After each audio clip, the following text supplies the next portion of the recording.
kamwe ukiwapo nami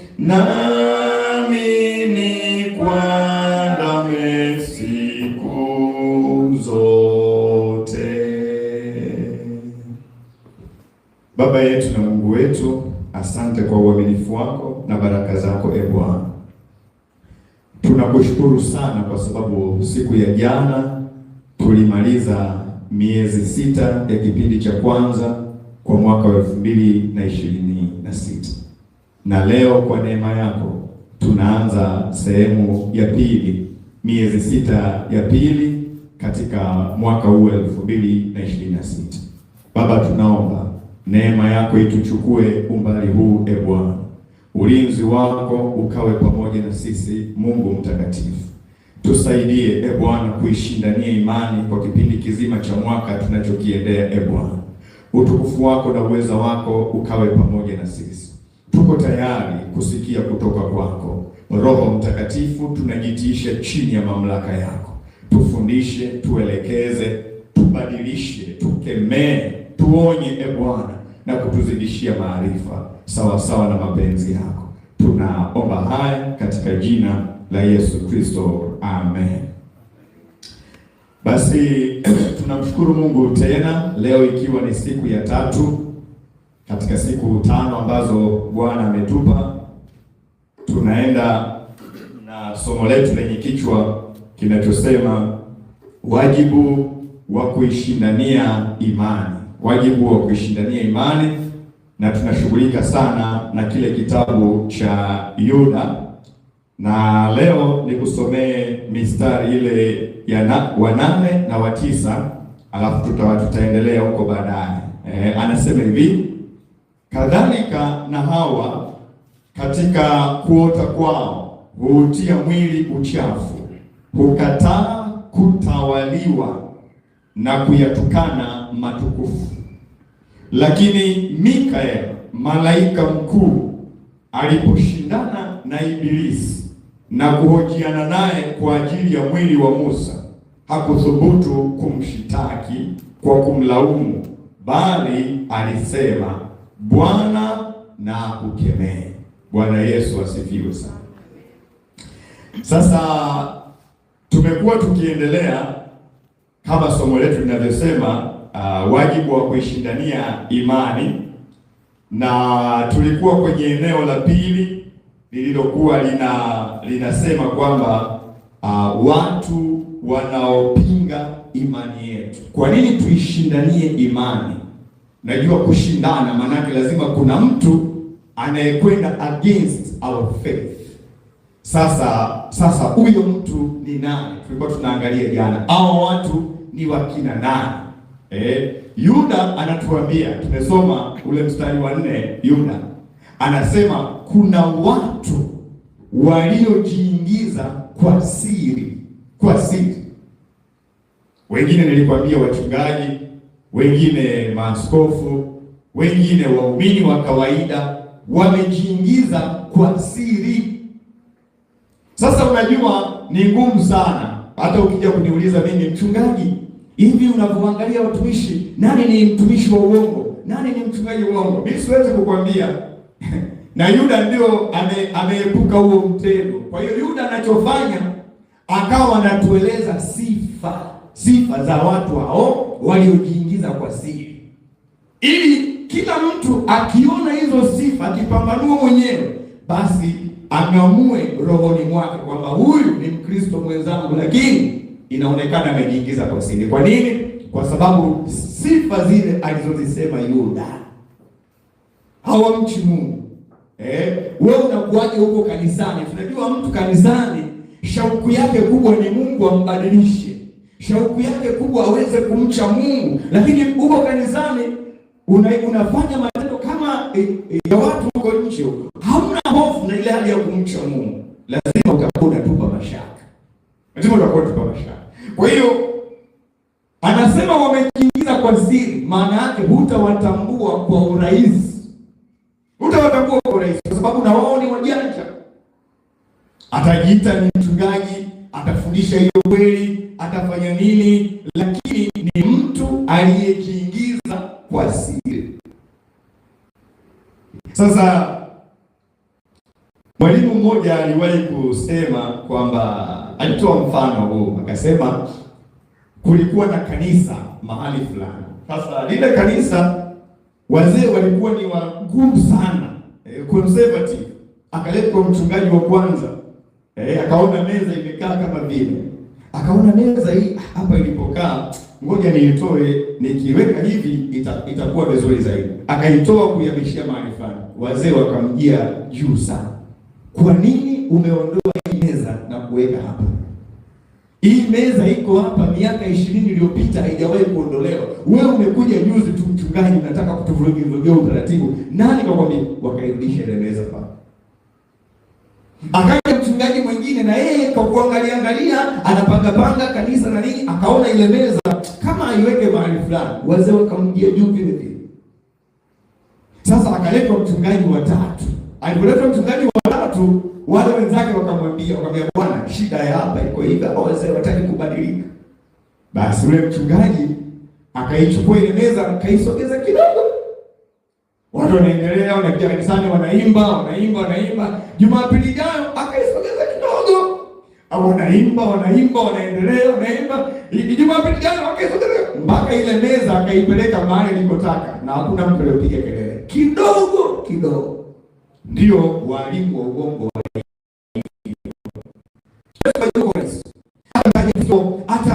ataeleza mambo ya imani na nini, ili usimgundue kidogo, hapo anaingiza kidogo, anakutoa kidogo, mpaka utakapokuja kujishtukia unajikuta tayari ulishaiacha imani. Ndio maana Yuda anashughulika na hili tatizo la watu kudrift away from the faith. Hao watu walioingia kwa siri, lengo lao ni kutufanya to drift away from the faith. Tulisema juzi, apostasy, yaani wanataka tuiache imani, tumwache Kristo, tumkane Kristo, twende mbali na Kristo.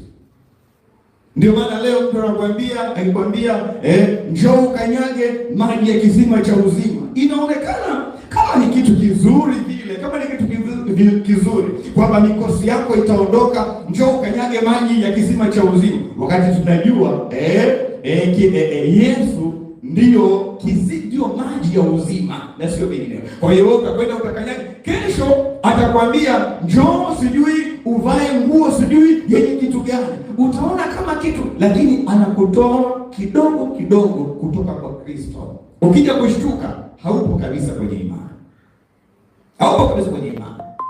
Ndio maana Yuda anatuelezea sifa za watu wa namna hii, na nimekusomea hapa kwenye mstari wa 8. Anasema hawa watu sifa yao moja kubwa, hawataki kutawaliwa. Hawataki kutawaliwa, yaani hawataki kuongozwa, hawataki kuonywa, hawataki kufundishwa, hawataki kuelekezwa. Kwa sababu mtu akishakwambia Bwana amenifunulia niweke kisima sijui cha nini hapa, unamkosoaje huyo mtu? Unamuelezaje na yeye kafunuliwa? Hawataki kutawaliwa, hawafundishiki, hawaambiliki. Akishasema nimeota, Bwana akasema hivi na hivi, basi amemaliza. Sifa yao kubwa, hawaambiliki, hawafundishiki, hawaonyeki, hawaelekezeki. Wanachokijua wao, wanachokisema wao ndicho hicho. Bwana amesema ibada ya leo ni ya kitambaa cheupe, no question. Lakini Yuda mstari ule wa 9 anajaribu kuwapa mfano, anawaambia hata malaika Mikaeli, malaika mkuu, alikuwa anagombania mwili wa Musa na Shetani. Musa alipokufa walikuwa wanagombania mwili, chukua wewe, hapana chukua, wanagombania. Anasema malaika Mikaeli. Tunajua Shetani tunavyomdharau, ungeweza kumtukana na kumfanya vyovyote vile, lakini anasema malaika Mikaeli hakuthubutu kumdhalilisha au sijui kwa nini Shetani kumwonyesha dharau ya aina yoyote, hakuthubutu, isipokuwa alimwambia nini? Alimwambia Bwana na akukemee. Anajaribu kuwapa mfano kwamba malaika alikuwa na haki zote za kumdharau na kumdhalilisha shetani, lakini hakufanya hivyo. Kwa nini ninyi mnadharau mamlaka za kiroho? Kwa nini? Hamfundishiki, hamwambiliki, hamsikilizi watumishi wenzenu, hamsikilizi wachungaji wenu, mmekuwa wakaidi, hamtawaliki, kiburi cha rohoni. Mnadharau watumishi wa Mungu, mnadharau wachungaji wenu, yaani hamtawaliki, hamwambiliki. Anasema angalieni unyenyekevu wa malaika. Angalieni malaika mkuu Mikaeli, unyenyekevu wake. Hakuthubutu hata kumdhalilisha hivyo shetani na nini. Alijua kwamba hiyo ni mamlaka ya Mungu. Mungu kwa wakati wake anaweza kufanya. Alichomwambia shetani ni kwamba Bwana na akukemee. Amemaliza. Bwana Yesu asifiwe sana. Sasa mstari ule wa 4 napo pia tuliona sifa zile mbalimbali kama tulivyozungumza jana, lakini tuangalie mstari wa 16. Mstari wa 16. Sehemu yetu ya leo, mstari wa 16. Anasema hivi, Yuda mstari ule wa 16. Anasema watu hawa ni wenye kunung'unika, wenye kulalamika, waendao kwa tamaa zao, na vinywa vyao vyanena maneno makuu mno ya kiburi, wakipendelea watu wenye cheo kwa ajili ya faida. Anatueleza sifa za hao walimu wa uongo ambao ajenda yao kubwa ni kuwatoa watu kwenye imani ya Kristo wawapeleke mbali na Kristo. Hasemi kwamba fulani na fulani na fulani ni walimu wa uongo. Yeye anataja sifa ili wewe ukiziona hizo sifa kwa mtu yoyote, awe mchungaji nani, ukiziona hizo sifa basi unakaa vizuri. Anasema watu hawa ni wenye kunung'unika. Sasa haimaanishi kila anayenung'unika ni mwalimu wa uongo. Anasema watu hawa ni wenye kulalamika, waendao kwa tamaa zao, na vinywa vyao vyanena maneno makuu mno ya kiburi, wakipendelea watu wenye cheo kwa ajili ya faida. Anachosema hapa Yuda ni kwamba hawa watu tabia yao mojawapo wanawasifia watu wenye vyeo au wenye mambo mazuri, si kwa ukweli, si kwa unyofu wa moyo, lakini wana ajenda zao za kujipatia faida. Watu hawa huwa wanajipendekeza sana kwa watu wenye mamlaka, watu matajiri, wanasiasa. Utakuta wanajiconnect namna hii kwa sababu ya malengo yao. Anasema vinywa vyao vyanena majivuno makuu, na wakiwasifu watu kwa sababu ya faida. Watawasifia watu wakubwa, watu wenye vyeo, watu wenye fedha, watu wenye nafasi, wanasiasa, ili waweze kupata ulinzi na manufaa yao binafsi, bila kubaki kwenye kweli ya Mungu. Wako radhi waifiche kweli ya Mungu, lakini wamsifie mwanasiasa kwa uongo.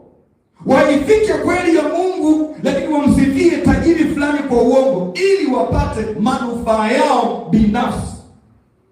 Msimamo wa neno la Mungu unafichwa, hausemwi, hauzungumzwi. Lakini anasema vinywa vyao vinanena majivuno makuu.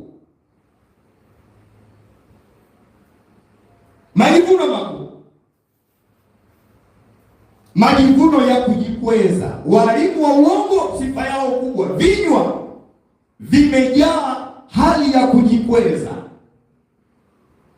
Ndio maana kila kukicha tunakuja na mafunuo mapya ili nionekane wa tofauti. Na kwa sababu hiyo they are drifting away from faith. Kwa nini? Kwa sababu vinywa vimejaa majivuno makuu.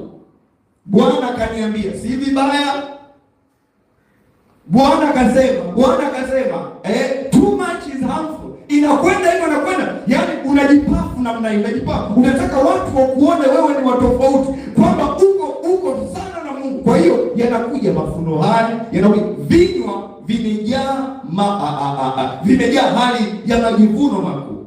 Yuda anazungumza ya kujisifu na kujipafu sisi na kujipanua sisi. Nikitoa unabii mimi huwa sikosei yaani nikizungumza neno langu huwa sikosei. Usikosee wewe nani? Wewe nani? Mtumishi tu wa kawaida, unakosea tu, unawaza tu ovyo tu wakati mwingine. Manabii wa uongo wanataka kuonekana tofauti, superhuman. Wanakuwa na matamshi ya kujionyesha na kujitukuza kama nilivyokuambia jana, kwambia njoo nikupe neema. Hayo ni matamshi ya kujitukuza. Biblia iko wazi kabisa, Waebrania 4:16 anasema, na tukikaribie kiti cha neema ili tupate rehema na neema itakayotusaidia wakati wa mahitaji. Wewe unipe neema, wewe ni nani na unaitoa wapi?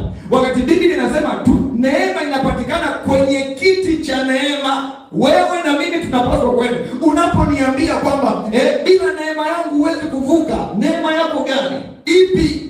Wapi? Manabii wana maneno ya kujitutumua, maneno ya kujikuza ambayo yanatutoa kumuona Kristo na ukuu wake, yanatupeleka kwao tuwaone wao kama ndio wakuu fulani, kama ndio wenye uwezo fulani, kama wao ndio vyanzo vya baraka. Nisipokubariki mimi huwezi kutoboa. Hata Mungu alimwambia Musa, akamwambia Musa, hivi ndivyo utakavyowabarikia watu wangu. Chanzo cha baraka ni Mungu. Akikuwa Musa anasema utaliweka jina langu juu ya watu, alafu utasema maneno haya, alafu Mungu ndio atabariki.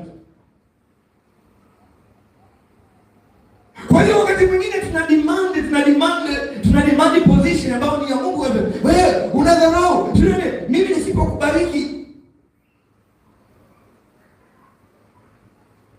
Walimu wa uongo, sifa yao kuwatisha watu kwamba utafikiri wao ndio chanzo, kwamba nikisema mimi neno halidondoki. Hapana. Wanataka to drift away from the faith, tutoke kwenye kumuona Yesu kama chanzo, twende kwao. Ndio maana mtu atatoka sema, nabii niambie kesho yangu itakuwaje? Yeye mwenyewe anahitaji kujua kesho yake kutoka kwa Yesu Kristo. Ndio maana Biblia inasema pazia la hekalu wanangu limepasuka, nenda kwenye kiti cha rehema, nenda. Pazia limepasuka, huhitaji kupita kwa mtu wale, huhitaji.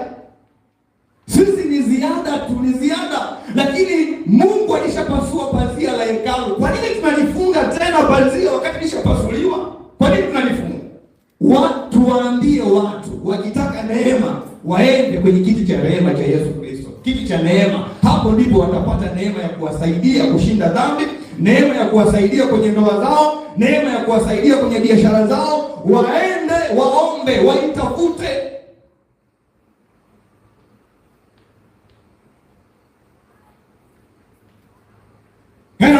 Piga maozi, baba nipe neema, mimi nitakupiga mateke. Niambia nenda kule, tafuta kiti cha neema cha Mungu. Katafuta kiti cha neema cha Mungu. Huko ndio utapata hiyo neema. Unakuwa mvivu wa kuomba, unataka mimi nikupe nini? Nenda katafute. Go on your knees. Hebu uje hapa, umepiga hapa, nikusubiri nini nenda kaniulize. Hakuna. Nenda kwenye maombi, kwenye magoti yako, mtafute Mungu yeye ndio ana neema ya kukupa wewe. Bwana Yesu asifiwe sana. Anasema hawa watu wanatoa ahadi kubwa kupita uhalisia. Ahadi kubwa kupita uhalisia. Kama nilivyokuambia, Njoo upite kwenye kisima sijui cha maji ya uzima utafanya. Njoo upite sijui kwenye nini utafanya nini. Njoo, yaani maahadi makubwa kupita hata aliyoahidi Yesu mwenyewe. Ahadi ambazo hawana uwezo wa kuzitimiliza. Ni catching words za kuwafanya watu mateka kwa elimu ya bure, kwa elimu ya bure. Wanataka kuonekana kwamba wao ni superhuman. Wana mamlaka ambayo wengine hawana.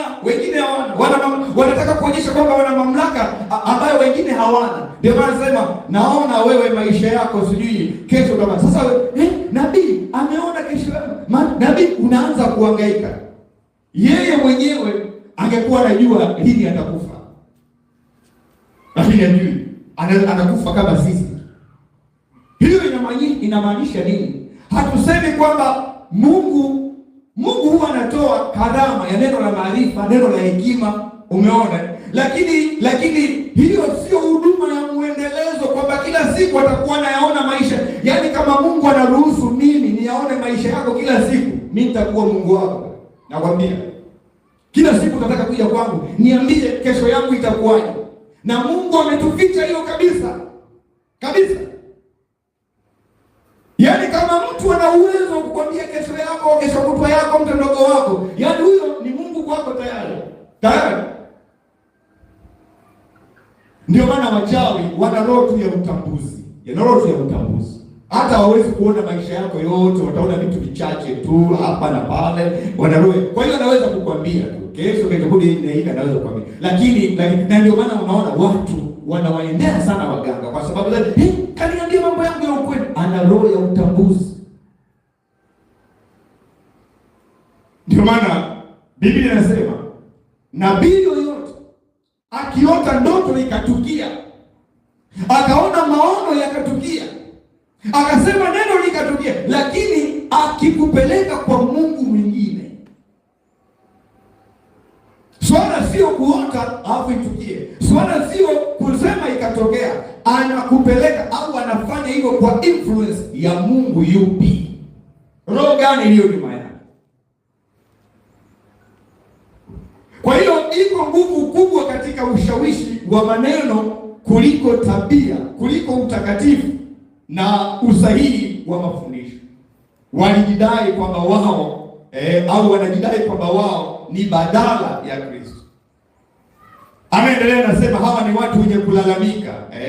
Kwa nini? Yaani wanalalamikia viongozi wao, wanalalamikia mpaka Mungu. Manake ni watu wasio na shukrani. Kwa nini tunaomba hayatokei? Yaani ukiwa unajiuliza tu namna hiyo, mwisho wake utakwenda kwenye mambo ya giza kwa kulazimisha matokeo. Ndugu zangu, sisi tunapanda, wengine wanatia maji, lakini anayekuza ni Mungu. Matokeo hatulazimishi sisi. Matokeo ni Mungu ndio anaamua. Kazi yetu ni kuomba, kazi yetu ni kusoma neno, kazi yetu ni kumwamini Mungu. Matokeo hatulazimishi. Hatuwezi kusema mbona nabii katamka mwaka mzima hakuna kilichotokea. Uwezo wa matokeo haupo kwenye matamko ya wachungaji wako, hata angetamka namna gani. Uwezo wa matokeo upo kwa Mungu aliye hai.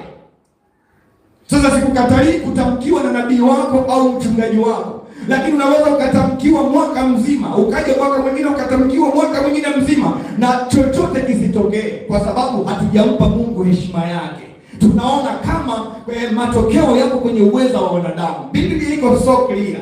Mimi napanda, mwingine anatia maji, lakini matokeo Mungu ndio anaamua. Mungu ndio anaamua. Lakini kila sema mbona nimeomba wewe hayatokei? Mbona utakwenda kutafuta wachawi na utakwenda kutafuta waganga na utaiacha imani. Lakini wewe mshukuru Mungu kwamba Bwana umenipa neema, nimeomba kwa kiwango changu. Umenipa neema, nimekutegemea wewe. Najua utafanya. Lini utafanya? Sijui. Lakini kwamba utafanya, hiyo nina hakika. Lakini muda gani, lini, wakati gani, hiyo mimi sijui, nimekuachia wewe. Kwa hiyo silazimiki kusema mbona matokeo, labda nina dhambi, labda mbona matokeo hayaji. Hapana. Siku utaambiwa unataka matokeo, njoo tukuonyeshe. Utapewa vitu ambavyo sivyo na imani. Kwa sababu gani? Unataka matokeo. Kwani unaokwenda kwenye kisima sijui cha nini kukanyaga, wanataka nini? Ni matokeo.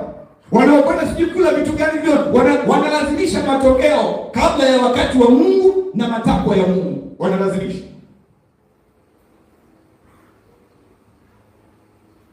Bwana Yesu asifiwe sana. Usipomngoja mtoto kwa wakati wako, utakwenda kutafuta mtoto kwa mganga kwa sababu unataka matokeo. Kama unataka matokeo. Kwa hiyo anasema wa watu ni wenye kulalamika, wanamnungunikia Mungu, watu wasioridhika, manake mioyo yao haina shukrani kabisa. Lakini mstari wa 19 anasema watu hawa husababisha migawanyiko na kujitengenezea wafuasi badala ya kutengeneza wafuasi wa Kristo. Yaani wakiwepo makanisani, kazi yao ni kutengeneza migawanyiko. Wakati Kristo ametuambia kwenye ile Waefeso 4:3 anasema tuhifadhi umoja wa roho katika kifungo cha amani. Kazi yetu ni kuhifadhi umoja, lakini manabii na walimu wa uongo, wa Kristo wa uongo waliojiingiza kwa siri watakuja kugawanya kanisa kwa kueneza maroho ya uasherati, kwa kueneza maroho ya ugomvi, maroho ya uchonganishi. Wakiona watu wanagombana, wao ndio wanasema sasa tumeliharibu kanisa. Unajua huyu ni mume wa mtu naenda kutembea naye. Wewe unahifadhi umoja wa kanisa au unachochea mgawanyiko kanisa?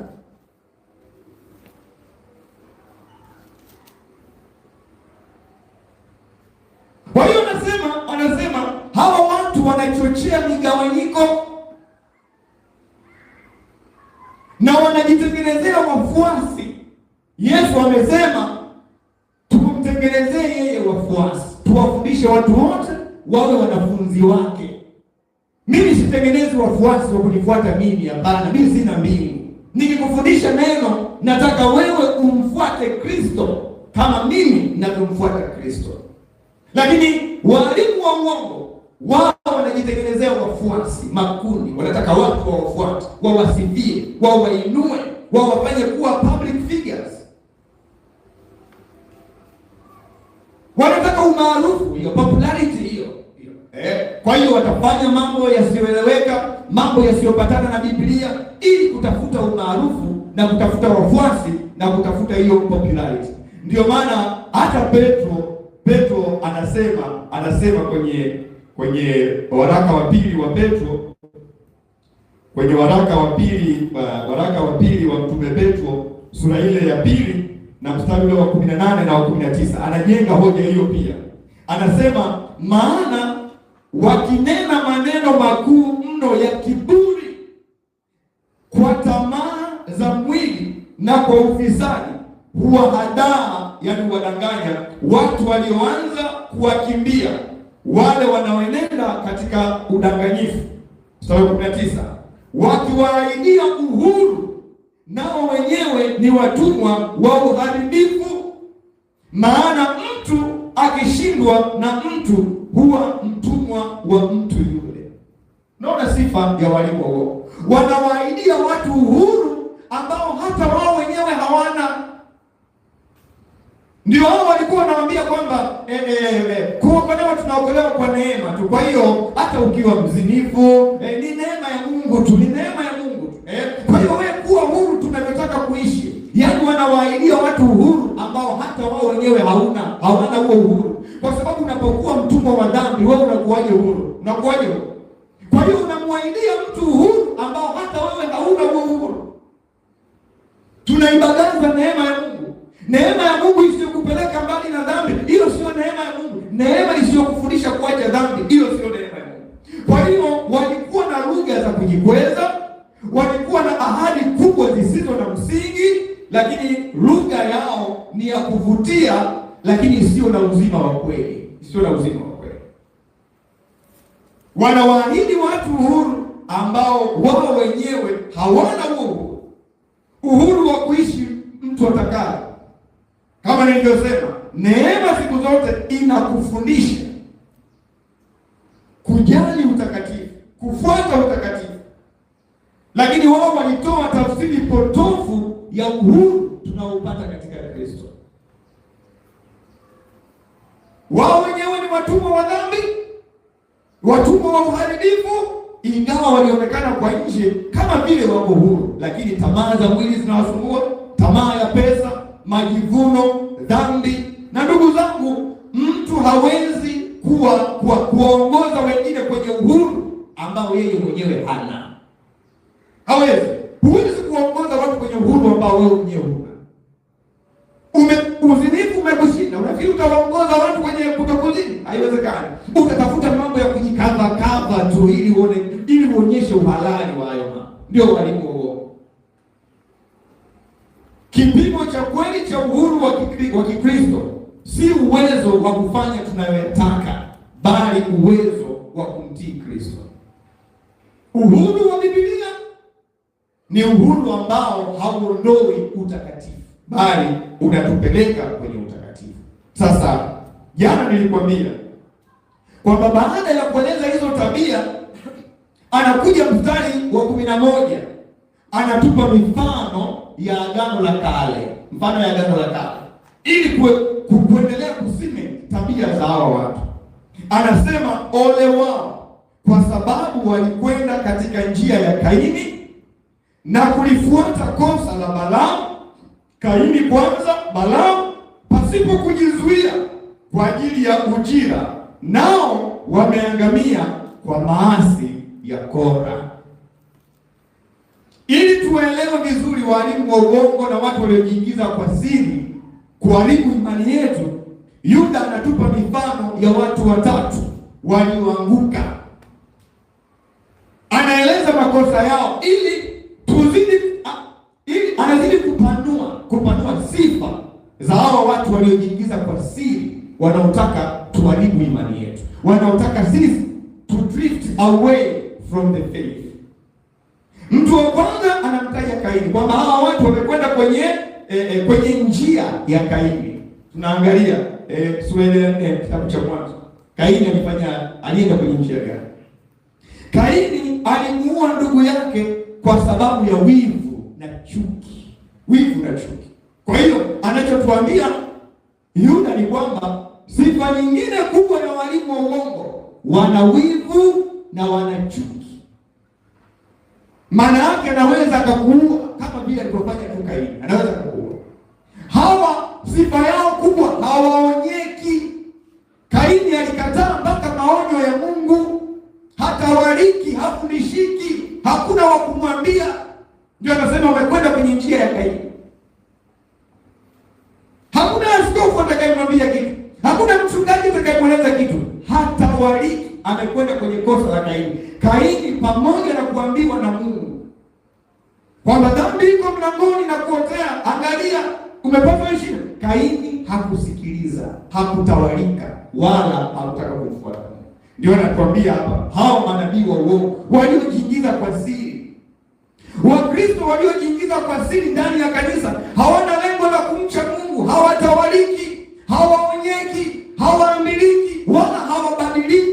Kwa nini? Kwa sababu wameifuata njia ya Kaini. Watavuruga familia za watu, watavuruga maisha ya vijana wenzao, watavuruga maisha ya watoto wenzao wa kike, watavuruga maisha ya watoto wenzao wa kiume. Hivyo kwa sababu gani? Wamefuata njia ya Kaini, ya kutoamilika, ya kutokukubali kufundishwa na Mungu aliye hai. Kaini alikataa maonyo. Sifa moja wapo ya walimu ya uongo kama nilivyosema ni hivyo, kutokuonyeka, kutokuamilika, kutokusikia. Dhambi nyingi ndugu zangu huanza na roho ya wivu usiodhibitiwa, wivu na chuki isiyodhibitiwa, wivu, chuki, hasira, kiburi visivyodhibitiwa. Lakini anakwenda pointi ya pili, anasema hawa manabii wa uongo wamelifuata, anasema wameenda katika njia ya Kaini na kulifuata kosa la Balaamu. Sinamfahamu wote Balaamu Biblia inamtaja hata kwenye kitabu kile cha Ufunuo sura ya 2 14. Balaamu huyu alikuwa ni nabii. Habari yake inapatikana kwenye kitabu cha Hesabu sura ile 25 kuendelea huko, nakuta pale habari za Balaamu. Balak alikuja akamwambia Balaamu aende akawalaani wana wa Israeli, kwa sababu wana wa Israeli walikuwa wana multiply, walikuwa wanazaliana. Akasema hao wakiwa wengi watakuwa na nguvu, watatutawala. Kwa hiyo akamwambia nabii aende akawalaani ili wasizaliane, ili wasiongezeke na kufanya mapenzi ya Mungu. Lakini alipokwenda akakutana na kijingi. Mungu akamwambia usimlaani aliyebarikiwa na mimi, huwezi kumlaani. Kwa hiyo akashindwa. Alishakubali kupewa fedha ya aibu ili awatendee watu wa Mungu mabaya. Ni mara ngapi wewe unawatendea watu wa Mungu mabaya, watu waliosimama kwenye imani, wewe unakwenda kuwaporomosha kwa tabia zako ambazo hazina maelezo. Unakwenda kuwaporomosha. Huyu nabii wa uongo huyu Balaamu, Biblia inasema aliposhindwa kuwalaani wana wa Israeli, akawawekea ukwazo, akawafundisha Balaki na watu wake kwamba wawaalike wana wa Israeli kwenye karamu zao. Kwa hiyo wakala vyakula vilivyotolewa sadaka kwa masanamu. Walivyokula tu vile vyakula, roho ya uasherati ikawaingia, wakaanza uzinifu. Alishindwa kuwalaani, lakini aliwapata kupitia mafundisho yasiyo sahihi. Wakaanza kuabudu ibada za sanamu na wakaanza kuwa wazinifu. Yuda anachosema, walimu wa uongo wamefuata kosa la Balaamu. Mafundisho yao ni ya kuachia watu kwanzo wasimwendee Kristo, lakini wa drift away from the faith, waondoke kwa Kristo. Kwa sababu mafundisho yao ndio haya kuambia ni neema tu, tunaokolewa kwa neema. Ni kweli tunaokolewa kwa neema. Kwa hiyo ishi utakavyo, ukiwa mzinzi sawa, ukiwa mlevi, kwa sababu tunaokolewa kwa neema. Ni mafundisho yanayowawekea watu ukwazo wasimuone Kristo, lakini waende mbali na Kristo. Kwa hiyo hao wana sifa ya kupromote uzinifu. Na sehemu zingine utaona kabisa walimu wa uongo kwenye mambo yao ya giza, ili wawe promoted kwenye vyeo vyao, lazima wao wenyewe wazini na wanawake wengi, ndio kanisa lijae liongezeke hivyo, kwa sababu ndio masharti. Ndio masharti. Kwa hiyo nasema walimu wa uongo wamefuata kosa la Balaamu. Kwanza wanapromote uzinifu kupitia mafundisho ya neno la Mungu ambayo wanayatwist, wanayabadilisha tafsiri ili kuwafanya watu wajikwae. Wanawaahidia watu uhuru ambao wao wenyewe hawana uhuru. Sema Mungu ni wa rehema Bwana. Ni kweli, hatuna mashaka na hilo. Lakini hiyo sio sababu ya kutufanya tuishi irresponsibly. No. Lakini waliwapeleka watu kwenye ibada za sanamu, na ndiyo kazi ya walimu wa uongo. Wanatufanya tuwaabudu wao, hiyo ni ibada ya sanamu. Wanatufanya tuabudu vitu, hiyo ni ibada ya sanamu. Wanatufanya tuabudu mambo mbali na Kristo, hiyo ni ibada ya sanamu. Wanajiwekea mamlaka makubwa sana kiasi kwamba hatumuoni Yesu tena, tunawaona wao. Nimefunuliwa, nimeambiwa, kwa hiyo hatumuoni Kristo tena, tunawaona wao. Matokeo yake hata tukitaka kutoa sadaka, badala ya kutoa kwenye kikapu, tunaenda kutoa kwenye miguu yao namna hii, na wao wanapokea, wanakubali, tunawafanyia wao ibada. Watataka tuwape heshima ambazo kibinadamu zinaonekana kama ni heshima, unamheshimu kiongozi wako wa kiroho, lakini kimsingi inapitiliza, inakwenda kwenye ibada ya kumwabudu mtu. Uwezi ukamheshimu mtu kiasi kwamba mpaka unatoa sadaka miguuni pake unasema hii ni heshima. Hapana. Hapana. Hapana. Huwezi ukamheshimu mtu mpaka unamfuatafuata kila siku na kumwambia nieleze kesho yangu itakuwaje, nieleze sijui nitafanya nini, nieleze. Hapana, hiyo sio heshima. Kuna kitu zaidi ya hapo kiko nyuma.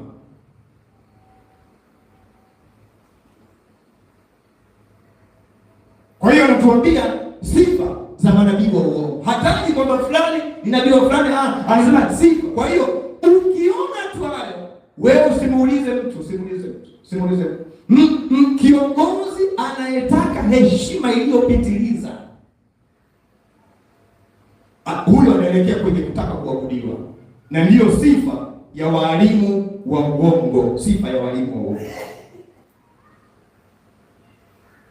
Lakini anaenda jambo la tatu, wanasema wameyafuata maasi ya Kora. Kora alifanya nini? Kora hakuheshimu mamlaka ya Mungu ndani ya kanisa. Alimpinga Musa, kiongozi wake, mchungaji wake, akamwambia Bwana, imetosha kutuongoza, kila mtu humu ndani ni mtakatifu. Kwa hiyo imetosha, wewe endelea na mambo yako. Akawashawishi viongozi wengi wenye cheo, akawashawishi wakaenda wakamwinukia Musa kinyume, wakamwinukia Musa kinyume. Mungu alikasirika sana. Kwa sababu gani? Kosa hili la Kora ni kosa la kudharau mamlaka ya kiroho, kwa sababu mamlaka ya kiroho imewekwa na Mungu aliye hai. Mtumishi anawaongoza, msitende hili, fanyeni, mnasema hapana Bwana, hapana Bwana. Mungu alikasirika sana. Ndio nasema walimu wa uongo wana sifa ya kudharau mamlaka ya kiroho. Hawataki kuonywa, hawaonyeki, hawafundishiki, hawaelekezwi. Wao walichofunuliwa wao ndio hivyo. Utaki utafuata, unataka utafuata. Ndio Paulo anasema mtu asiwadanganye na kuwafanya mateka kwa elimu yake ya bure, na mafundisho ya uongo. Ndugu zangu, walimu wa uongo wana chuki, wivu wa Kaini, lakini wanatumia imani ya kujinufaisha kama Balaamu. Balaamu alikuwa anataka kutumia uwezo wake wa kinabii kujinufaisha fedha kwa manufaa yake, lakini hao walimu wa uongo wamejaa kiburi na majivuno kama ya Kora. Utaniambia nini? Utanieleza nini? Mimi ndio nafunuliwa, mimi sikosei, mimi kama vile yeye ni superhuman. Hakuna.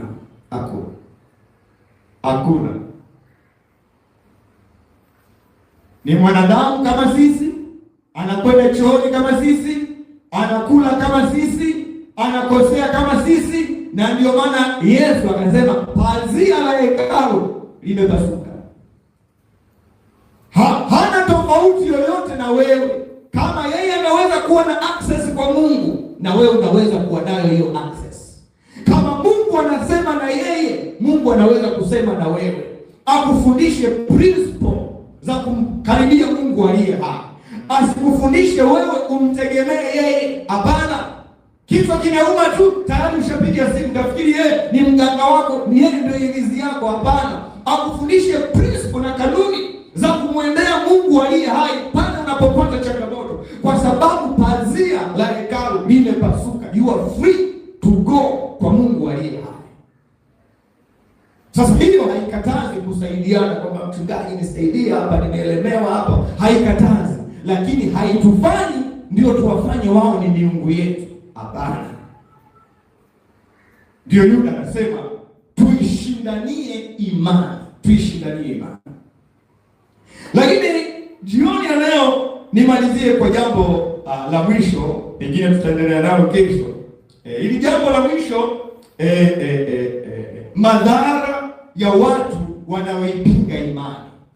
Madhara ya watu waliojiingiza kwa siri wanaoipinga imani. Watu hawa wana madhara gani kwa kanisa au kwenye maisha yetu ya imani? Kwenye kitabu kile cha Yuda, tunaenda Yuda mstari ule wa 12. Anasema watu hawa ni miamba yenye hatari katika karamu zenu za upendo, walapo karamu pamoja nanyi, wakijilisha pasipo hofu. Ni mawingu yasiyo na maji yachukuliwayo na upepo, ni miti iliyopukutika isiyo na matunda, iliyokufa mara mbili na kung'olewa kabisa. Anaendelea ile mistari mingine, nitaendelea kukudadavulia kule. Ngoja niingie mdogo mdogo hapa, nianze na hiki anachokisema, watu hawa ni miamba iliyofichika katika karamu zenu za upendo. Nimesema madhara ya watu wanaoipinga imani, hawa walimu wa uongo na watu wa Kristo wa uongo waliojiingiza kanisani kwa siri wakiwa na ajenda zao. Anasema hawa ni miamba iliyofichika katika karamu zenu za upendo. Kwenye karamu zetu za upendo, function za upendo, na wao wako. Lakini anasema ni miamba iliyofichika. Maana yake ni unajua, kwenye bahari huwa kuna miamba mikubwa kwenye bahari chini. Ile miamba imefichika, haionekani. Na wakati mwingine meli zinapita. Meli zikipita, kama kiongozi anayeongoza hiyo meli hayuko makini, atapita kwenye huo mwamba, na hiyo meli inaweza ikafanya nini? Ikagonga ule mwamba, ikafanya nini? Ikapinduka, ikapasuka na ikazama namna hiyo. Watu walioangalia filamu ya Titanic wanaweza kuelewa ninachokiongea. Kwa hiyo ni miamba iliyofichika, haionekani. Mtu yule nahodha kiongozi anaendesha meli, nahodha anaendesha tu namna hii, anapita, lakini anafika mahali anajikwaa, anagonga meli kwenye mwamba, alafu meli inavunjika, watu wanapoteza mizigo, watu wanakufa, inaharibika. Hivyo kiongozi aliyotengeneza ile meli ya Titanic alimkufuru Mungu sana, akasema hii meli hii ndio kila kitu, hakuna anayeweza kufanya chochote kwenye hii meli. Lakini ilikwenda kugonga kwenye mwamba ambao ulivuruga kila kitu, uliharibu kila kitu. Kwa hiyo Yuda anawafananisha walimu wa uongo na Wakristo wa uongo waliojiingiza kanisani kwa siri. Anasema hawa ni miamba ambayo inajihusisha kwenye kila karamu zenu za upendo. Hamuoni kama ni vikwazo, lakini ni miamba imejificha kugonga maisha ya mchungaji aharibike, kugonga maisha ya kijana fulani aharibike, kugonga maisha ya msichana fulani aharibike. Ni miamba iliyojificha. Lengo lake ni kufanya nini? Ni kubomoa maisha na imani za Wakristo. Watch out. Kwa nchi namna hii wanaonekana wanatuhubiria, njoo fanya hiki, fanya kile, fanya hiki, kwenye karamu za upendo, hivyo litahubiriwa neno la Mungu. Lakini anasema hao ni miamba iliyojificha. Utashangaa baada ya miaka 2-3 umedrift away from the faith. Wewe tena humchi Mungu, humchi Kristo, umeshajikwaa kwenye hilo ni mwamba hilo, kwa kufundishwa mambo ambayo hayana uzima. Umekanyaga ulivyokanyaga wewe, umekula ulivyokula wewe, umefanya ulivyofanya wewe. Hakuna chochote zaidi ya wewe kwenda mbali na imani kwa Yesu Kristo. Yuda anaonya ni miamba, walimu wa uongo waliojiingiza kwa siri katika Ukristo au katika kanisa. Yuda anasema ni miamba iliyojificha, ambapo kama nilivyosema, kwenye mabaharia hawawezi kuona, na matokeo yake wanaweza kuangusha meli. Watu hawa ni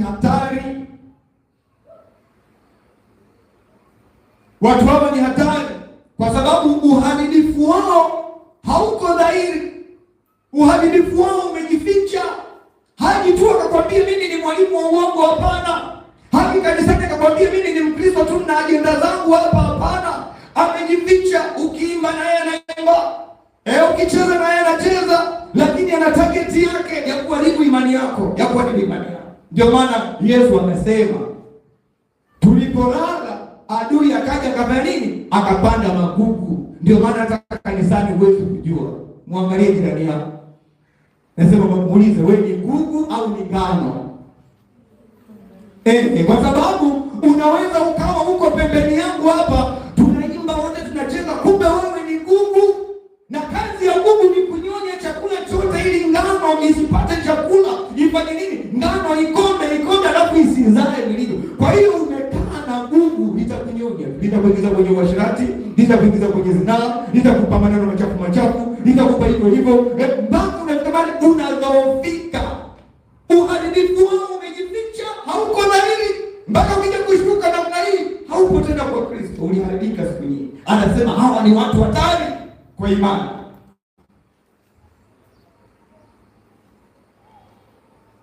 Wanaonekana kama watumishi wazuri, lakini wao ni chanzo cha maangamizi ya imani za watu wengi.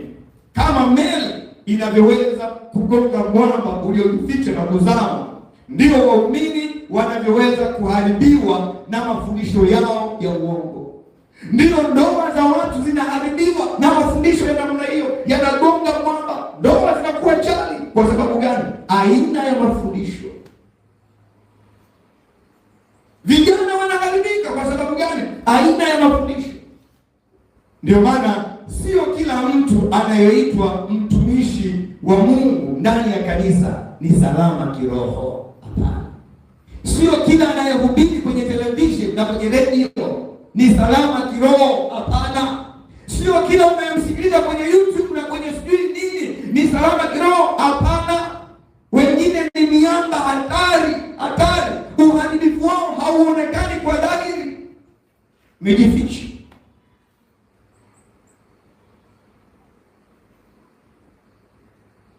Bwana Yesu asifiwe sana. Lakini kesho Mungu akitusaidia tutakwenda kwenye zile pointi zingine. Anasema wanajilisha wenyewe, ni mawingu yasiyo na maji yanayochukuliwa na upepo, ni miti inayopukutisha isiyo na matunda. Yote haya ni mambo ambayo utashangaa. Yuda anatueleza yana matokeo ambayo ni hatari. Bwana Yesu asifiwe sana. Watu wa Mungu, Yuda hakuandika mambo haya kwa bahati mbaya. Ni kama Mungu alikuwa anatuona watu wa kizazi hiki. Kwa hiyo nasema nilipokuwa nimeweka juhudi kuandika kwa habari ya mambo ya wokovu, lakini Roho Mtakatifu alisema nikaona imenilazimu niwaandikie kuwaonya mwishindanie imani, kwa sababu kuna watu, hebu sema watu, kuna watu waliojiingiza kwa siri, ambao hawa watu hawamchi Mungu, ni makafiri hawa. Hawa watu wanamkana Mola aliyowanunua, wanamkana. Hawa watu wanaibagaza neema ya Mungu kwa kufundisha mafundisho ya hovyo. Wataharibu imani yenu. Anachotaka, kwa hiyo anasema nimeandikia niwaonye muishindanie imani, muipiganie, muitetee.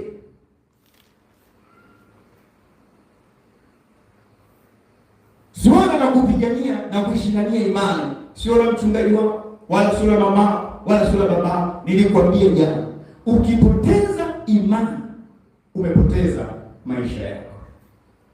Ukipoteza imani umepoteza future yako. Ukipoteza imani umepoteza ndoa yako, umepoteza uvulana wako, umepoteza usichana wako, kwa sababu Mungu anasema mwenye haki wangu ataishi kwa imani. Kwa hiyo ukipoteza imani umepoteza maisha, na adui anapambana kupigana ili upoteze imani, kwa sababu kabla hujaishi maisha ya hovyo, kwanza unapoteza imani, unapoteza hofu kwa Mungu aliye hai. Ukishapoteza imani kwa Mungu aliye hai, unaweza kufanya chochote kitakachoharibu ndoa yako. Unaweza kufanya chochote kitakachoharibu maisha yako. Kwa sababu gani? You have lost the faith. Pasipo imani haiwezekani kumpendeza Mungu. Kama pasipo imani haiwezekani kumpendeza Mungu, pasipo imani haiwezekani kumpendeza mkeo, pasipo imani haiwezekani kumpendeza mumeo, pasipo imani haiwezekani kufanya chochote chenye mapenzi ya Mungu. Haiwezekani.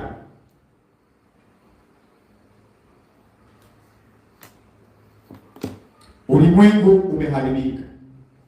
Ingelikuwa hawa watu wanakuja wazi namna hii, wanasema mimi ni nabii wa uongo, nataka kuharibu imani yako, tungewakimbia. Lakini anasema hawa wameingia kwa siri, na anatupa tabia zao. Yaani kazieleza kwa umakini kabisa tabia zao, moja baada ya nyingine. Kwa hiyo huna haja ya kumfuatafuata mchungaji na kumuuliza, nimemsikia mhubiri fulani hivi, yule ni mtu wa kweli na mimi wa ukweli. Wewe utakuwa kilaza usiyejua kusoma Biblia. Soma Biblia, uchambue Biblia. Ukishaona mambo haya, ukamsikiliza mtu kwenye TV, kwenye YouTube, kwenye nini, wewe mwenyewe unajua, na Roho Mtakatifu atakushuhudia hapa, kaa mbali. Kwa sababu gani? Unaona yale mambo yote. Mahubiri kutoka mwanzo mwisho, umuoni Kristo, unaona mtu anavyojisifia yeye. Njoo kanisani ukutane na mchungaji. Njoo kanisani sijui mchungaji ni nani? Sisi hatuji kanisani kukutana na mchungaji. Tunakuja kiu yetu kukutana na Kristo Yesu. Mchungaji hana nguvu yoyote ya kubadilisha maisha yangu mimi. Hana uwezo wote wa kubadilisha tabia yangu mimi. Mimi nakuja mchungaji anipe neno la Kristo. Neno lililojaa utukufu. Ndio maana Paulo anasema ninawaweka katika neno lenye neema, linaloweza kuwajenga. Tusipolihubiri neno hatuwezi kukujenga, wala huwezi kujengeka kwa porojo za mchungaji. Hapana, utajengeka na kuimarika kwa neno la utukufu lenye neema, neno la Mungu aliye hai. Glory be to God. Ndio maana anasema mambo yote yatapita, isipokuwa neno la Mungu aliye hai. Hilo linadumu milele, na yeye afanyaye mapenzi ya Mungu, huyo atadumu milele. Bwana Yesu asifiwe. Simama kwa miguu yako kote. Nikuongoza hapa kwa dakika chache, dakika 5 ngapi hivi, tuyavae maneno haya kama vazi, ili yaweze kukaa kwenye maisha yetu. Haina maana yoyote haya maneno yapite au yaanguke chini hivi, lakini lazima tuyaingize kwenye maombi ili maneno haya yafanyike kwetu kuwa kama vazi. Baba, katika jina la Yesu Kristo aliye hai, asante kwa uaminifu wako na baraka zako. Bwana, libarikiwe jina lako mtakatifu, Mungu wa Israeli. Tunakushukuru kwa ajili ya neno lako la uzima, Bwana wa Bwana. Asante kwa kutupa tahadhari, Bwana, kwa habari ya watu ambao wamejiingiza kwa siri kanisani, Bwana, kwa ajili ya kuharibu imani za watu wa Mungu. Endelea tukuomba. Yes, endelea tukuomba na ninaomba msibwa kabisa jioni leo. Sasa neno ambalo mtumishi ameendelea kuliachilia, hebu mwombe Bwana unisaidie nisipoteze imani ambayo nimekabidhiwa mara moja. Mtumishi wa Mungu utaona anafunua vitu vingi. Ametuonesha watu ambao makosa yaliyofanyika nyuma, kosa la Kaini, ametueleza kwa habari la kosa la Balaamu, ametueleza kwa habari ya kosa ametueleza kwa habari ya makosa hayo matatu ambayo ameeleza, Balaki, Balaamu, ametueleza yote hayo. Unaona mtumishi wa Mungu, yote yanalenga kwa ajili ya kutusaidia tusipoteze imani yetu. Hebu nenda mbele za Bwana, tumwambie Bwana nisaidie nisipoteze. Hapo ni maombi yako. Inawezekana kila siku unapoingia hiyo ni ombi lako, unapoingia unapotoka, mwambie Bwana nisaidie nisipoteze hii imani ambayo nimekabidhiwa mara moja. Unaona mtumishi anatoa maelekezo, anatuelekeza namna gani hawa watu, sifa za watu ambao wamejipenyeza kwa siri kwa ajili ya kuangusha imani za watu. Mtumishi wa Mungu anatueleza watu tupo nao karibu katika karamu zetu za upendo.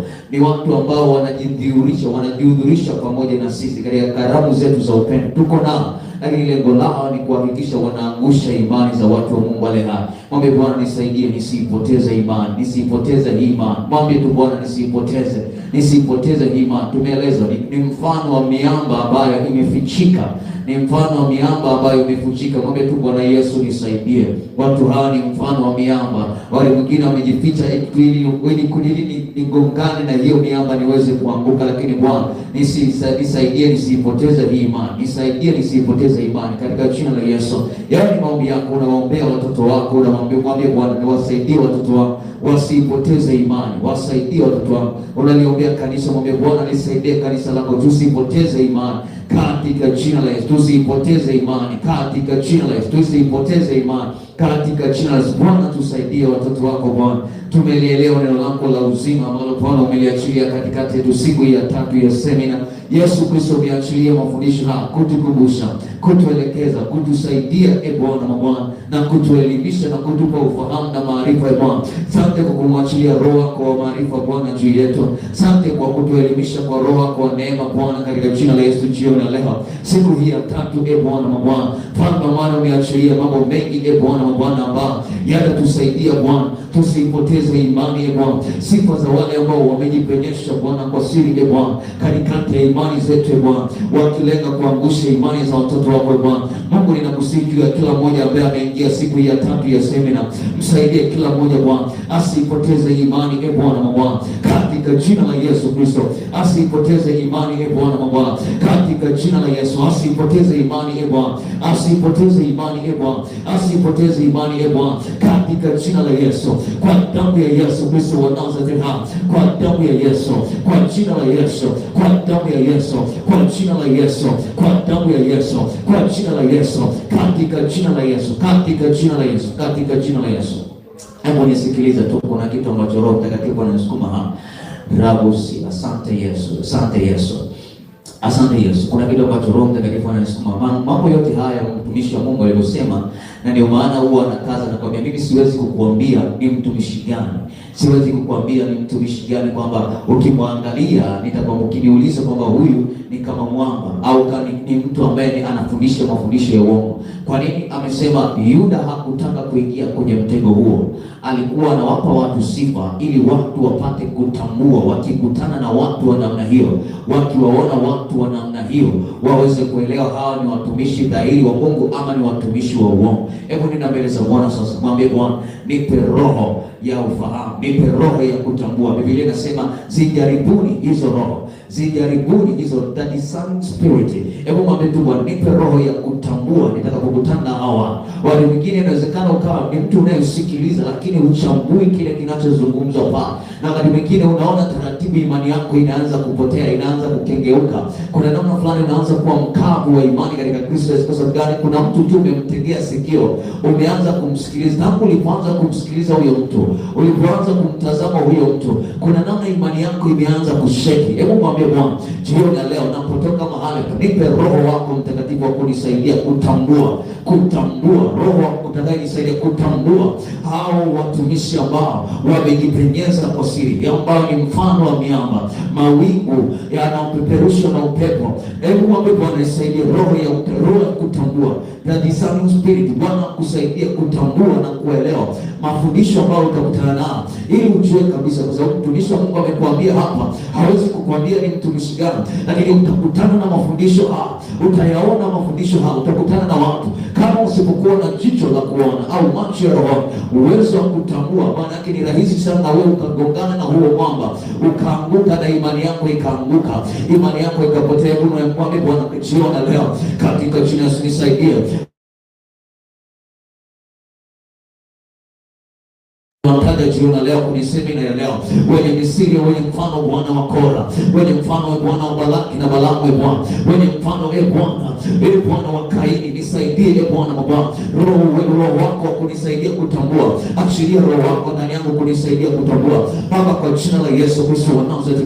Wape watoto wako Bwana, kama ulivyosema zijaribuni hizo roho, maana nyakati za mwisho Bwana watatokea Wakristo wengi. Lakini Bwana ninakusihi Bwana jioni leo, wape kwa watoto wako mfalme, neema ya kuzijaribu hizo roho, achilia roho wako ndani yao, anayesaidia kutambua, anayewasaidia kutambua hawa watumishi Bwana, katika jina la Yesu.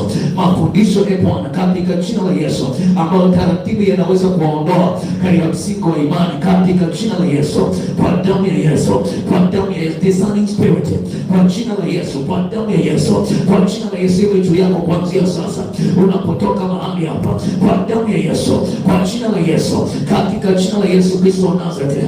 Bwana, discernment spirit juu ya watoto wako Bwana, wana uwezo wa kutambua aina ya mafundisho ambayo yanafundishwa, aina ya watumishi ambao wanategea sikio la wanawategea masikio kuwasikiliza Bwana, katika jina la Yesu Kristo wa Nazareti. Bwana wa Bwana, kwa damu ya Yesu, wakaweze kutambua hao ni aina ya kina Kora, wakaweze kutambua hao ni aina ya kina Balaamu, ambao mfalme wa amani wanaelekeza imani yao kuabudu miungu, kuabudu sanaa, katika jina la Yesu, wenye lengo Bwana wa Bwana ya kuwaingiza Bwana kwenye uasherati na uzinzi wa kiroho. Bwana, kwa damu ya Yesu, wasaidie watoto wako jioni leo. Saidia huyo binti, saidia huyo kijana, saidia huyo baba, saidia huyo mama, saidia huyo mtoto, katika jina la Yesu Kristo wa Nazareti. Na kwa damu ya Yesu, saidia kanisa lako mahali hapa Bwana, achilia roho wako Bwana, anayesaidia kwa atakayewasaidia kutambua na kuzijaribu roho zote ambazo zinalenga kuangusha imani zao, zinalenga kama ulivyosema, mtu yeyote asiwadanganye kwa mafundisho, kwa elimu yake ya bure. Baba, kwa jina la Yesu, hakuna namna Bwana wataweza kuepuka hizo elimu za bure kama Bwana roho wako atakuwa juu yao, katika jina la Yesu Kristo wa Nazareti, aliyewasaidia kutambua, katika jina la Yesu. Ninawaombea watoto wako Bwana, kila mmoja uwezo wake wa rohoni wa kuona na kutambua yaliyo sahihi na yasiyo sahihi kutoka kwa watumishi wanaotazama na kuwasikiliza. Bwana, ukaongezeke uwezo wao mfano wa kuzijaribu hizo roho, katika jina la Yesu, katika jina la Yesu, ukaongezeke katika jina la Yesu Kristo wa Nazareti, katika jina la Yesu. Hebu rudi sehemu yako sasa, katika jina la Yesu, katika jina la Yesu, katika jina la Yesu, katika jina la Yesu Kristo wa Nazareti. Mafundisho haya ni ya muhimu, ni ya muhimu kama una nia ya kurithi uzima wa milele. Mafundisho haya yanaweza kuwa muhimu tu kwako kama una nia na unatamani na una kiu ya kurithi uzima wa milele. Yatakuwa ni kitu kisicho na faida kwa wengine, kwa sababu wao kuna njia wameshaichagua, lakini kwa sababu ya kuilinda imani, kwa sababu ya kuilinda imani, hiyo imani ulionao, ni muhimu sana haya mafundisho ukachukulia kwa uzito kabisa. Hebu inua mikono yako juu, sema Bwana Yesu, Bwana Yesu, Bwana Yesu, asante kwa siku ya 3 ya semina. Asante kwa kuilisha roho yangu, asante kwa kuilisha roho yangu maneno ya uzima, maneno ya uzima yaliyokusudia kuilinda imani yangu. Baba, ninakiri ya kwamba sitaipoteza hii imani, sitaipoteza hii imani kwa chochote kile ambacho kinaweza kikainuka kinyume na mapenzi yako dhidi ya imani yangu uliyoweka ndani yangu. Ninakiri ya kwamba sitaipoteza yatakapoinuka mafundisho ya Balaamu, yatakapoinuka mafundisho ya Kora, yatakapoinuka mafundisho ya Kaini, kwa namna yoyote ile Bwana, sitaipoteza imani. Nisaidie mimi, saidia uzao wangu, saidia watoto wangu, saidia familia yangu, saidia watu wa nyumbani kwangu, saidia kanisa, saidia watu wako. Tusaidie Bwana, tusipoteze hii imani kwa jina la Yesu, kwa jina la Yesu, kwa jina la Yesu. Tuzidi kuimarishwa ndani yako Yesu Kristo, tuzidi kuwa thabiti ndani yako Yesu Kristo, tuzidi kuimarishwa ndani yako Yesu Kristo, kwa jina la Yesu. Nyamaza tu kimya. Baba, asante. Kila neno lenye pumzi ya Mungu lafaa kwa mafundisho na kwa kuwaonya watu wako, na kukuadibisha katika haki. Asante kwa kuliachia neno lako Bwana jioni leo, kwa sababu Bwana umelipima na umelithibitisha linawafaa watu wako katika majira haya, na tuna hakika lolote Bwana ulilokusudia kutoka katika kinywa chako halikurudi bure, linatimiza yale uliyoyatuma kufanya. Tuna hakika neno hili ambalo umelituma siku hii ya 3 ya semina limeenda kufanya yale yote uliyokusudia kwa mtu mmoja mmoja aliyepo mahali hapa, na mtu yeyote ambaye atakayesikiliza mafundisho haya popote atakapokuwa, katika jina la Yesu Kristo. Baba, tuna hakika itazaa matunda 130, 160, 100 katika jina la Yesu Kristo tumeamini. Katika jina la Yesu Kristo tumeamini. Amen. Kama umeshika sadaka yako, kama umejiandaa kwa ajili ya sadaka yako, hebu shika sadaka yako, tutuombe kwa ajili ya sadaka. Kama umejiandaa kumtolea Mungu, ishike sadaka yako alafu tuombe. Ishike sadaka yako alafu tuombe. Ishike tu sadaka yako ambayo umejiandaa kwa ajili ya kumtolea Mungu. Ninakushukuru Mungu mzuri, watu wako hapa umewabariki kwa vingi. Asante kwa vichache hili ambavyo Bwana wamebeba au wamevishika kukutolea. Ni kwa imani Bwana tukiunganisha na somo hili ambalo Bwana umeendelea kutufundisha Bwana. Baba, sadaka hizi Bwana zikanene na zikawe ukumbusho kwako Mungu leo kwa ajili ya maisha yao.